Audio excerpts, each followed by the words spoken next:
Det är med George Venjar till VF. Kan helt om dysten då?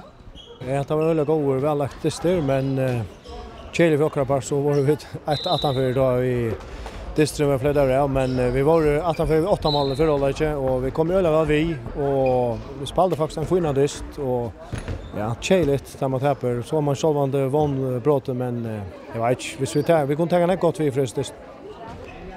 Nästan över stor favoriter allt år och det sa så ut för hållet, men så kommer det sätta hållet. Vad gör det? Nej, vi hade bestämt oss någon dist när vi ville vinna disten och tar vi så få arbeta oss upp och jag hade det 23 pausen så var det inte så längt man ser. Jag kommer helt upp och så sätter vi fotla för i början av sätta hållet och det gick öliga väl. Vi fick det mesta virka, men så tar det sansa hjälp mot räntan och så var det marginalerna vid timern och tappade vi det en tyvärr.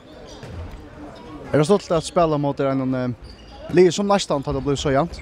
Ja, det är allt stort att spela. Där disten är alltid bäst när man spelar och ska kämpa vid kvart enaste allop och i världen och det är allt spännande att spela mot nästan. Det är så mycket gånger.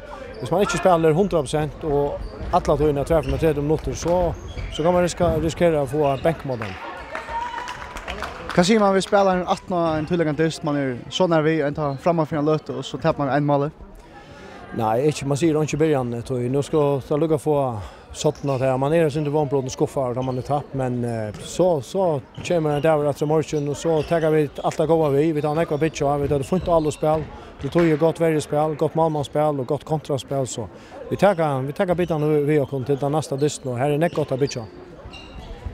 Nu är det tid och KF vi kämpar om finalplatsen samman med nästan och kanske görs för att komma till.